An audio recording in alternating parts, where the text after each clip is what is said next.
tous, c'est Hugo Mouton.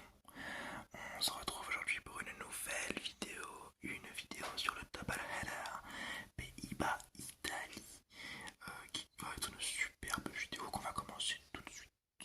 Premier Grand Prix, Zandvoort, 13e Grand Prix de la saison, au calendrier entre 52 et 85, et qui est revenu de 2022 à aujourd'hui. Le retour de la F1 après un mois d'absence. Leclerc et Stroll souffrent d'une infection aux oreilles mais pourront participer au Grand Prix. C'est des petites informations avant ce même Grand Prix qui va être pas trop mal puisque Zandvoort ça a toujours été des bonnes courses malgré la bonne purge qu'on s'est mangé en 2021 je crois où c'était une domination totale de Verstappen. Enfin, en free practice, un des événements les plus importants du week-end va se passer en free practice. Donc déjà en FP1, Schwarzman roule à la place de Carlos Sainz chez Ferrari. Stroll ne roule que très peu, hein, encore il est peut-être la victime d'un problème moteur mais il est encore un peu souffrant. Verstappen, Alonso et Hamilton sont les plus rapides et Verstappen lui est vraiment très à l'aise en FP2, mais c'est Norris qui signe le meilleur temps devant le local de l'épreuve avec un Albon surprenant 3ème dans une piste qui n'est peut-être pas forcément, qui n'était pas forcément faite pour les Williams. Durant cette même FP2, c'est le grand événement dont je vous ai parlé un peu plus tôt. Piastri et Ricciardo se sortent dans un des bankings du Grand Prix. Alors les bankings, c'est des virages avec une certaine inclinaison, mais une inclinaison sur le côté, donc une inclinaison à gauche de 45-60 degrés, qui nous fait de très belles images et qui offre un pilotage vraiment particulier. J'aime beaucoup ce circuit grâce au banking qui fait vraiment l'âme du circuit de Zandvoort. Mais donc, dans un des bankings, Piastri se sort et pour l'éviter, Ricciardo va se taper contre le mur plutôt que contre son compatriote. Et malheureusement, en tapant contre le mur pour éviter son jeune compatriote, il va se casser le poignet et il ne participera pas donc au Grand Prix. Et finalement, en FP3, on apprend qu'il sera remplacé par Liam Lawson après des analyses donc, au centre médical. Liam Lawson qui n'a pas roulé en FP1, FP2, qui est en programme actuellement de Super Formula au Japon, qui était présent sur ce week-end, et il roulera à la place de Ricciardo. Et comme c'est un poignet pété, c'est censé durer un petit peu de temps, donc visiblement il va faire une pige un peu longue au Grand Prix déjà de Grand Prix de Zandvoort, mais jusqu'au Grand Prix. Alors il y a des estimations gentilles qui disent qu'il reviendra à Singapour, d'autres un peu plus méchantes qui disent qu'il reviendra plutôt vers Austin, voire même qu'il reviendra pas du tout de la saison, ou alors à Abu Dhabi. Mais bon, on n'est pas trop sûr. Ce qui est sûr, c'est que Lawson prend sa place et que le petit néo-zélandais va devoir faire son dos. Pendant cette dernière session de FP3, il pleut et Magnussen est piégé, provoquant un drapeau rouge, ce qui casse son aileron avant. Puis c'est au tour de Joe de bloquer les routes dans le gravier. Hop, un nouveau drapeau rouge. Leclerc va se sortir plusieurs fois à quelques centimètres des murs, mais il se sauve à chaque fois et ne casse pas la voiture. Tandis que Verstappen est hyper rapide devant un Russell et un bon Perez. Les qualifications. En Q1, Sainz manque de rentrer dans Piastri à la sortie des stands. Et au final, ce sont Lawson, Bottas, Magnussen, Ocon et Joe qui sortent. Lawson est à 2 secondes du meilleur temps de Alonso qui est en 1,20 et à 1 seconde 3 de Sargent qui est le premier qualifié en Q2. On comprend que une seule session de free practice dans une Formule 1 que tu ne connais pas très peu, c'est pas assez pour se familiariser à la voiture. Ça va être un week-end galère pour Lawson. En Q2, la session sèche, la piste sèche, parce que la session il arrête de pleuvoir et les pilotes restent en intermédiaire sur des trajectoires séchantes. Au final, ce sont Hülkenberg, Tsunoda, Hamilton, Gasly et Stroll qui sortent. Des illusions pour un Hamilton qui avait des pneus neufs lors de son dernier passage, alors que Sargent passe en Q3 pour la première fois de sa carrière. Bravo à l'Américain. En Q3, bravo à l'Américain qui cache ses beaux efforts en sortant et en cassant sa voiture, provoquant un drapeau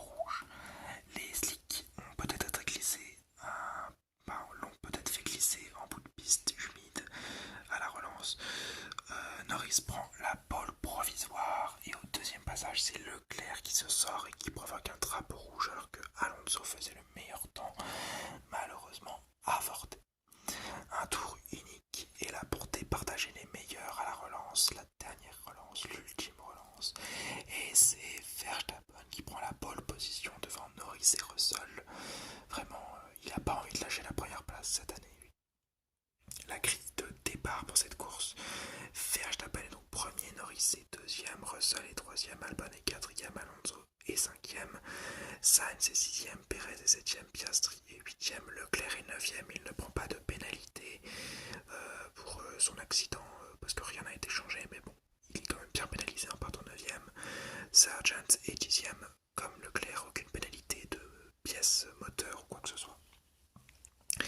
11e, Stroll, Gasly 12e, Hamilton 13e, Hülkenberg est 14e, Guan Yu Zhou est 15e, Esteban Ocon est 16e, Tsunoda est 17e, Bottas est 18e, Lawson est 19e et Magnussen partira des stands pour un changement de fond plat. La course. La pluie arrive pendant le tour de formation, mais il sera tout de même donné. C'est un bon départ de Verstappen qui reste bien devant Norris, alors que derrière, Alonso passe Albon et Russell dans le même tour, et que la pluie redouble. Donc tout le monde est encore en slick, ce qui va obliger à la fin du tour 1 à Perez, Leclerc, Gasly, Zhou, Tsunoda, Magnussen et Lawson de pit. Et une seule de toutes ces voitures va rater son arrêt au stand. Je vous laisse deviner. Ferrari, bien joué à vous, bien évidemment, c'est Ferrari qui rate son box et Leclerc qui va repartir assez en arrière alors qu'il avait une possibilité de faire un très beau pari vu son arrêt assez tôt. Puis une vague d'arrêt au stand pour les inters arrive alors que Perez dépasse tout le monde et passe premier au quatrième tour. Effectivement, des intermédiaires sous un temps de pluie, ça aide quand d'autres pilotes sont encore en slick parce qu'ils ne veulent pas changer la stratégie. Au tour 6, certains pilotes parieurs comme Albon, Piastri et Bottas ne se sont pas arrêtés, voilà ce dont je vous parlais un petit peu plus tôt, et le pari est gagnant car la pluie se calme et que la course, on le comprend à ce moment-là, sera rythmée par les intempéries et donc par des vagues d'arrêt au stand suivant ces intempéries. Tour 10, une nouvelle vague d'arrêt se déclenche pour des slicks. Red Bull fait un pit pour Verstappen en premier pour passer Red Bull qui pit un tour après. Donc on comprend que la stratégie est là pour favoriser Verstappen. Et au tour 16, Sargent se sort provoquant une safety car qui sera relancée au tour 21 par Verstappen de manière assez belle d'ailleurs. Au tour 42, DNF de Leclerc ayant été dépassé par Hamilton, Russell et Lawson un petit peu plus tôt dans son tour.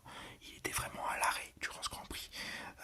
Il l'a lui-même dit en interview à la fin de la course. Il ne savait pas pourquoi, mais bon, assez inquiétant pour Ferrari. Au tour 45, Albon pit pour la première fois. Et oui, parce que lui, du départ au tour 45, il ne s'est pas arrêté une seule fois. Il est resté en stick pendant tout le Grand Prix. Et il ressort en 11e position. C'est un pari très intéressant de la part de la Williams qui, en ayant son premier arrêt au stand au tour 45, ressort 11e avec des pneus neufs. Il peut donc bien remonter et peut-être aller chercher des gros points pour l'écurie Williams. Puis quand la pluie revient au tour 60, Gasly passe Carlos Sainz avant de pit, presque comme tout le monde. Quasiment tout le monde va rentrer au tour 60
5e, Hamilton est 6e, Norris est 7e, Albon est 8e, le pari gagnant, Piastri est 9e, Ocon est 10e, Stroll est 11e, Hülkenberg 12e, Lawson 13e, un super Grand Prix pour Lawson, Magnussen est 14e, Bottas 15e, Tsunoda 16e, Russell est 17e, tandis que Guan Yu Zhou, Leclerc et Sargent ont abandonné durant cette course. Les enseignements qui sont nombreux, vous comprendrez pourquoi je les ai fait nombreux. Verstappen, encore une fois, le meilleur, je peux rien dire. Alonso, le meilleur, mais d'une autre façon, ce mec est trop fort. Sous la pluie, il a été impérial. Le gars a une vision de la course exceptionnelle. Je le place dans le débat du GOAT. C'est incroyable à quel point ce mec est fort. Vraiment, et j'ai hâte de voir d'autres dingueries qui nous sortira cette saison parce qu'il va nous en sortir. Mais je suis époustouflé chaque week-end de voir à quel point il a une aisance exceptionnelle. Je pense que si on le met avec une voiture au même niveau que la Red Bull et pour lui, donc avec ses réglages à lui, parce que la Red Bull est réglée pour Verstappen, je pense que Alonso bat Verstappen. Voilà, c'est mon avis. Mais il est exceptionnel ce mec, c'est incroyable. Gasly, la performance après la vague de départ qu'on a eu chez Alpine lors des 2 derniers Grands Prix, et un nouveau podium, cette fois-ci en course principale pour Pierre Gasly. Encore une bonne stratégie, vraiment bravo pour le français, tandis que son coéquipier lui fait P10 alors qu'il était P16 au départ, pas mal non plus. Ferrari un désastre, mais j'ai pas envie d'en parler. Leclerc nulle part, et Sainz finit 5e, il s'est maintenu toute la course en fait, il s'est maintenu. C'est limite le seul point positif qu'on peut en tenir du week-end, c'est qu'il a été constant. Ouais. Lawson, une super belle surprise, exceptionnelle, vraiment. Le gars est arrivé, une qualification à chier, mais en même temps, il peut pas faire grand-chose. Et il va réussir à choper une 13e place en dépassant Verstappen durant le Grand Prix d'ailleurs, en évitant les intempéries. Il s'est pris un drapeau jaune, un drapeau rouge, une virtual safety car, et il a survécu. Vraiment bravo à Lawson qui aurait, comme beaucoup de rookies, aurait dû sortir. Exemple, Sargent est sorti. Bon, Guan Yu Zhou qui n'est plus un rookie, mais qui a toujours des petites attitudes de rookie, c'est sorti également. Et Ricciardo, oui, qui revient en course, c'est pas un rookie, mais bon, il se pète le poignet avec cette entre guillemets erreur, parce que c'est pas trop une erreur, c'est plutôt un geste altruiste parce qu'il veut pas rentrer dans Piastri. Bon, c'est un peu un tout, mais qui fait que ça va peut-être lui baiser sa place en Formule 1, parce que lui qui revenait pour faire des piges, s'il part directement en centre médical et qu'on ne le revoit pas jusqu'à minimum Singapour, ça va être compliqué pour lui de s'imposer et de tenir un paquet pour l'an prochain. Et enfin, on va parler de ce week-end, en fait ce week-end exceptionnel, une pluie qui a fait la pluie et le beau temps, voilà, c'est le cas de le dire. Ocon qui a été floué par un red flag d'ailleurs à cause de cette pluie, parce qu'avant le red flag, il partait en wet et les wets c'était le bon choix de la part de Alpine, mais bon, c'est tout un truc. Une piste incroyable, Zandvoort, je la trouve vraiment très belle, je vous l'ai dit, les bankings ça fait vraiment quelque chose, et un week-end de zinzin, déjà avec des free practice où on a eu de l'action, malheureusement de la mauvaise action pour Ricciardo, mais une action quand même assez forte, des qualifications assez encourageantes avec un Sargent en Q3 et une course ensuite exceptionnelle, des rebondissements de tous les côtés. Moi j'attribue la note de 19 sur 20, en plus le public a été exceptionnel comme toujours à Zandvoort, vraiment un super Grand Prix, je suis très content de l'avoir vu et je pense que c'est un des meilleurs Grands Prix de la saison, voire le meilleur Grand Prix de la saison. La saison n'est pas finie, mais on peut se placer là-dessus. Et donc on va pouvoir passer au Grand Prix de Monza, donc le 14e Grand Prix de la saison. De là, depuis 1950, ça n'a jamais bougé. Avant le Grand Prix, donc des nouvelles livrées pour Ferrari pour célébrer la victoire au Mans en début d'année, et pour Alfa Romeo qui est une écurie italienne qui va revêtir un très beau manteau aux couleurs de l'Italie, magnifique, j'aime beaucoup cette livrée là. Hamilton et Russell signent pour 2025, c'est enfin terminé, le feuilleton Hamilton signe ou signe pas, c'est fait, et on va pouvoir passer directement en free practice parce qu'on n'a pas le temps. En free practice, un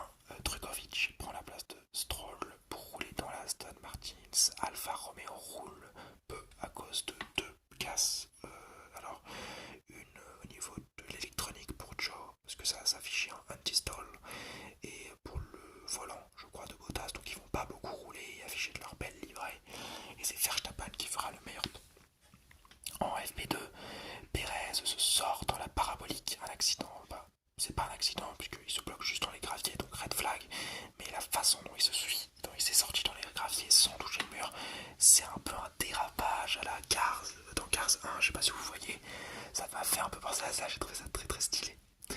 Stroll va DNF à cause d'un problème moteur et Sainz sera le plus rapide devant Norris et Perez qui a pu ressortir. Et en FP3, Sainz est premier devant Verstappen et Hamilton. On passe rapidement en qualification puisque cette FP3 n'a pas été importante. En Q1, tout le monde est en dur. Voilà, donc on retourne à la qualification dur, medium, soft en Q1, Q2, Q3. C'est une sorte de qualification que j'aime beaucoup personnellement. Et bien, dans cette qualification, donc tout le monde est en dur en Q1. Et la direction a demandé un temps minimum de 1,40 pour éviter le trafic qui, on le sait, est très important à Monza.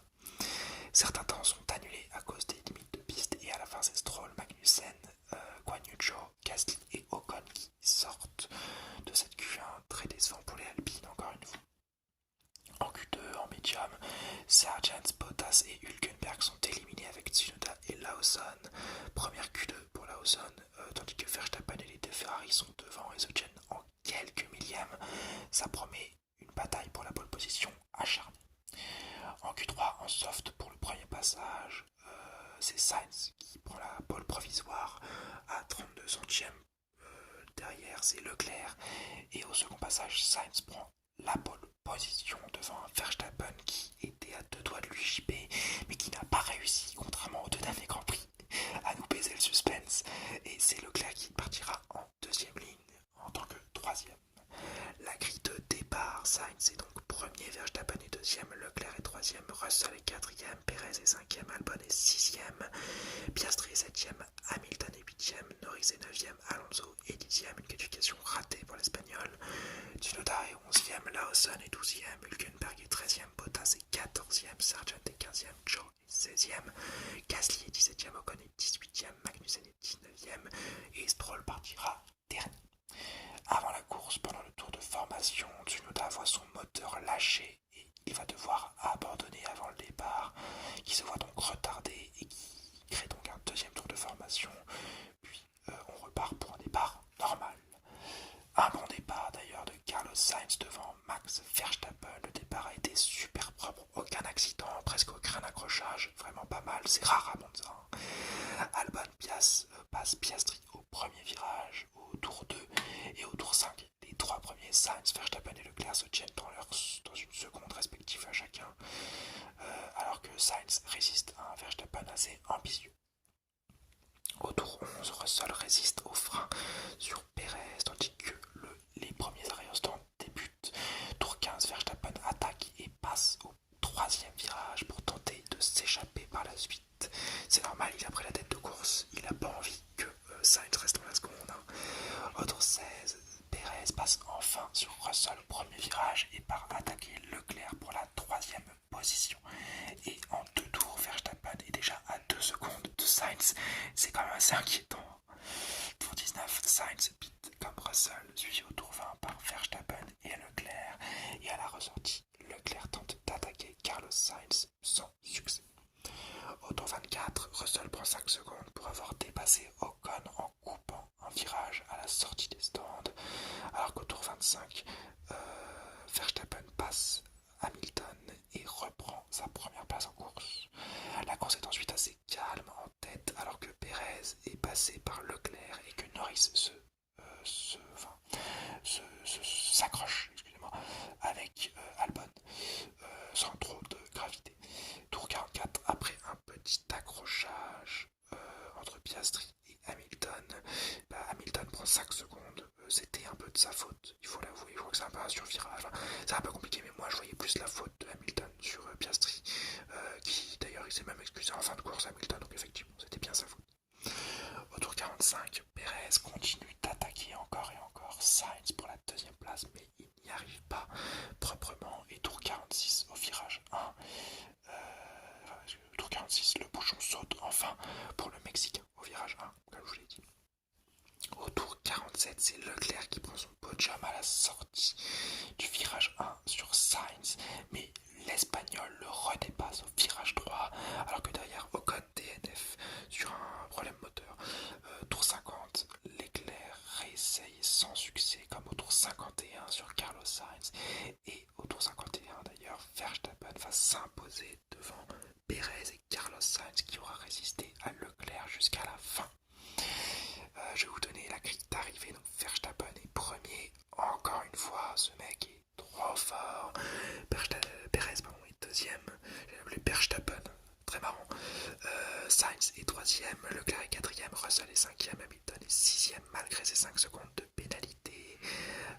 7ème, Norris est 8ème, Alonso est 9ème, Bottas est 10ème, Lawson est 11ème à la porte des points, Piastri est 12ème, Sargent est 13ème, Joe est 14ème, Gasly 15ème, Stroll est 16ème, Hülkenberg est 17ème, Magnussen 18ème et Ocon et Tsunoda DNF et DNS respectivement. Les enseignements de cette course, bon, ils sont pas très longs. Verstappen x 10 victoires d'affilée, exceptionnel, trop fort, imbattable. Et tandis que Perez, ça passe deuxième, c'est ce qu'on lui demande de faire. Il aura bien bataillé face à Carlos Sainz, mais il aura réussi, sans être forcément très très clean, mais il aura réussi. Et il prend donc sa deuxième place méritée, et c'est ce qu'on lui demande. Ferrari au maximum, et oui, ils sont pas la meilleure voiture, donc P3, P4, c'est le mieux qu'ils peuvent espérer. Belle bataille à la fin, je suis un peu heureux d'avoir vu ça, et en même temps, j'avais un peu peur qu'ils se foutent dehors. C'est bien qu'ils aient laissé les deux pilotes se battre, parce que c'était respectueux. J'aurais peut-être pas tenu le même discours si ça s'était mis un petit coup de roue, je vous l'avoue. Mercedes et Aston Martin, un peu loin du quatuor de tête, mais bon, après je dis Aston Martin, c'est plutôt Alonso, parce que Lance Stroll, lui, il est 16ème, il est pas dans le coup, mais donc ouais, les Mercedes et les Aston Martin sont un petit peu plus loin que le quatuor de tête, comme on avait pu voir en début de saison, où Aston Martin était vraiment assez proche de Ferrari.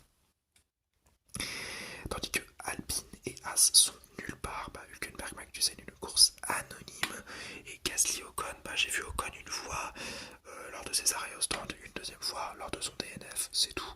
Et Gasly, il a été fantomatique sur le terre de sa première victoire, donc vraiment un week-end à oublier pour les deux écuries qui, pour Alpine, peut reprendre du poil de la bête s'ils veulent essayer un tout petit peu de rattraper McLaren, et pour As, pour sortir de l'anonymat de cette saison qui est franchement très très très anonyme. Vraiment, je les ai quasiment pas vus, je suis même pas sûr qu'ils aient marqué un point cette saison. Peut-être un ou deux, j'ai plus le souvenir en tête de les avoir vus marquer, je vous l'avouerai bien. Mais donc ouais, faut vraiment que As, en plus As, ils ont une écurie, enfin ils ont un centre As à côté de Maranello, donc à côté de pas très loin de Monza. Ce serait vraiment l'occasion de se bouger les culs, parce que vraiment là, ça fait 5-6 grands prix que je les vois plus du tout. Et enfin, pour terminer, on va parler de Monza, une piste sublime, vraiment une des trois pistes que je préfère en Formule 1. Un week-end avec beaucoup de rebondissements, une pole position non Red Bull, c'est un petit événement, donc très content, et une foule magnifique pour accompagner un Grand Prix un petit peu plus calme que Zandvoort, mais tout aussi intéressant. C'est pour ça que je vais lui attribuer la note de 14 sur 20 pour l'ensemble du week-end, surtout pour les qualifications que j'ai adorées. Et j'espère que vous partagez mon avis. Si vous ne le partagez pas, je vous laisse commenter votre note en commentaire. C'est le principe de commenter, oui. J'espère en tout cas que cette vidéo vous aura plu. J'espère qu'elle n'aura pas été trop fouillis. On tourne, il est un peu tard, je vous avoue. D'ailleurs, elle est un peu longue. J'espère que vous êtes bien endormis, sinon c'est que je vous relaxe mal. En tout cas, j'espère vous avoir détendu. Je vous souhaite une très bonne nuit. On se retrouve très rapidement pour un prochain double header. Et n'oubliez pas, Forza Ferrari.